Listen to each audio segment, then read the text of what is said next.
Hello and welcome to another Daily Mayo. Well, they may hate the word, but Dave Grohl, Josh Homme and John Paul Jones have formed a supergroup. Not just any old supergroup. Word magazine says the greatest supergroup of recent years.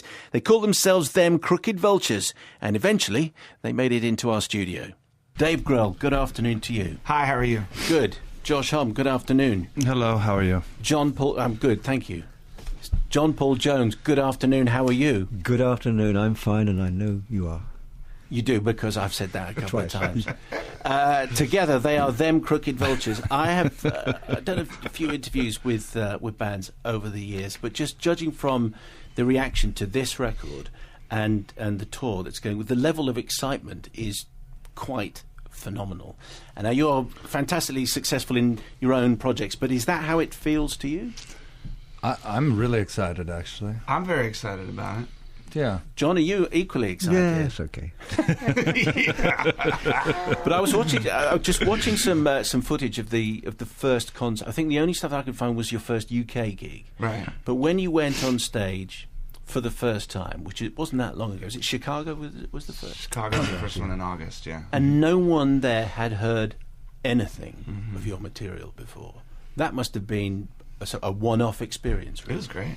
Yeah, it'll be something that will be difficult to repeat. In fact, all the gigs prior to our record coming out really felt like a certain era for us, because it was like two shows, everybody watching us and us watching their collective facial reaction back, you know, because no one knew any music at all.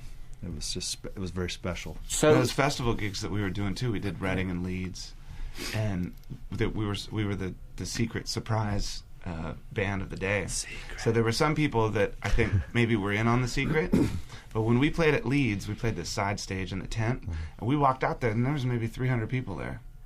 Like, they really didn't know. It was Reading, overly, I think they knew. overly secret. Yeah. But there comes a point where you want the secret to be kind of generally known, John. Well, yeah. Well, at Reading, I think actually the BBC actually interviewed some girl from the audience, and said, "Do you know who's going to be coming on?" She went, "No, but I hope it's McFly."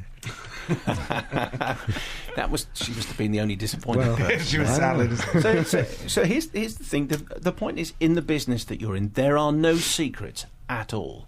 Not anymore. As soon as there is a big project or someone is working with someone else, it's being blogged about, it's being discussed, there are fans turning up, and yet you managed to keep this record a total secret.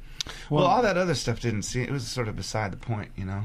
Like the three of us getting together to jam in a room and kind of make music that we'd never made before together to become a band. It's like, we didn't need any of that other stuff to help us do that. That seemed like that was phase 2. But you must have sat down at some stage and say, guys, let's not tell anybody at all. Yeah, we did. Full stop. Yeah, I mean, we did very early on, because and in many respects, it was like, why add pressure to this? Why not just enjoy this moment to have a good time?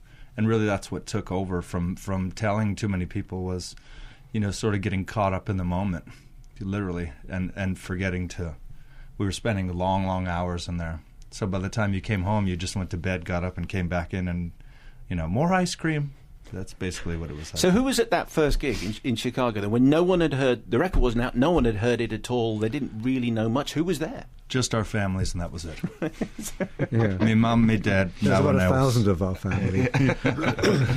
Long lost aunts and cousins. Oh, yeah. They all came out of the woodwork. Children I never knew I had. But presumably from that point on, it just exploded. I mean, as soon as you'd done that gig and people knew what the songs were, and there were clips turning up on YouTube, filmed on cameras. Well, that's what definitely made it real all of a sudden. And so that was kind of like where the hot lava started to ooze out, I would say.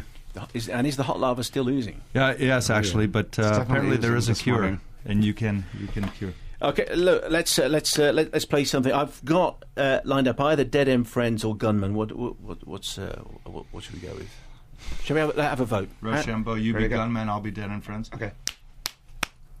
It's Gunman. yeah, Gunman. It's Gunman. Okay, so let's play some of it. All these tracks. Oh, John, Right, John? What was all that about? Is Rock, this, scissors, paper. That was rock, scissors, is this a democratic band? Do you have a say? Would you like to vote for a different track?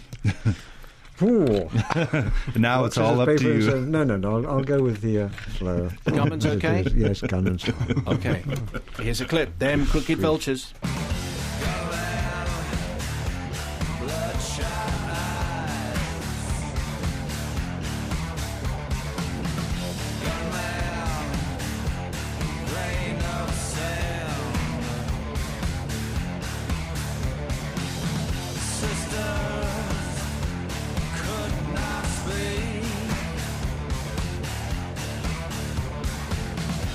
Just a bit of Gunman. I have to say the durations work against, because we've only got 20 minutes here. So the durations of these, they're all pretty long, guys, aren't they? I mean, these tracks, I think if you get this CD, you get full value. Yeah. It's more for your money. You know what I like about it? I like that a lot of people try to sort of narrow their albums down to like a real concise 10-song thing, so where you don't want to, you're not asking too much of the listener. You're sort of saying like, well, here's like a quick shot of what our band's about. And with this collection of songs, it's the longest record I've ever made, I think. Me too. I feel like the more music we give the people, the happier they're going to be, because it's good. But you must have... And it's new, too. I mean, it just, to play live and play a show live, we want to be able to make sure that there's an album's worth of material there. Yeah.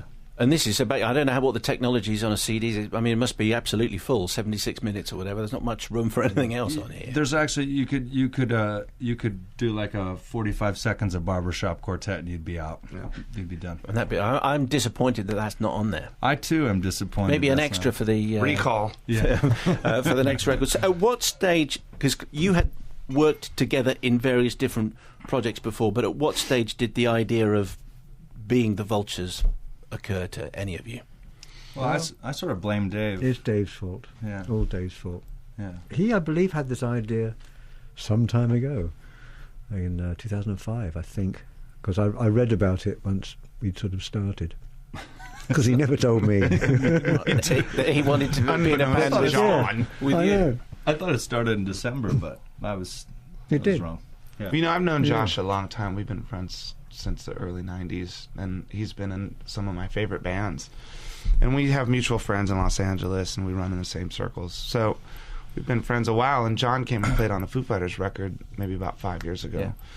And so Josh and I had talked about doing something, but, we had this idea that maybe we'd get together at his studio and have a cool project where we wouldn't have to go out on the road and do interviews and stuff.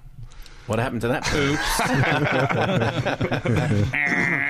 But I know the two of us play together really well, and it seemed like, okay, John's really good.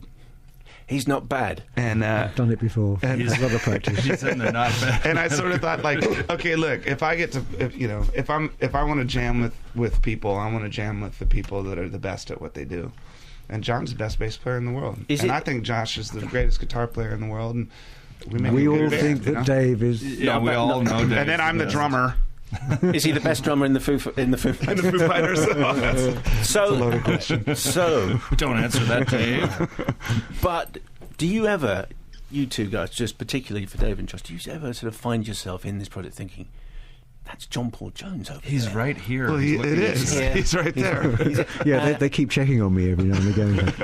That's John Paul Jones over there. Thank you. Are you really John, or is this? Well, I tell you, like, John. He's John. He's a nice guy, and we get along great, and we have a nice band. When he's John Paul Jones is when he leans into my drum set and sticks his bass in my face and does something I've never heard before. Like, oh my God, that's John Paul Jones. I check on him. It's not too. like at lunch or in the lobby. It's when we're doing it. Because like, Led Zeppelin did that famous reunion at the O2 just a couple of years back. Right. So we know what you were doing. Dave, explain what you were doing at the O2 arena. Yeah. You want to know what I was doing? I was fending off Naomi Campbell, who was accusing me of stealing her BlackBerry. Which she was standing right behind me. She's like, I know you've got it. Give it to me. I'm like, baby, I don't have your BlackBerry. I don't know what you're talking about. She goes, can I frisk you? I said, if you need to.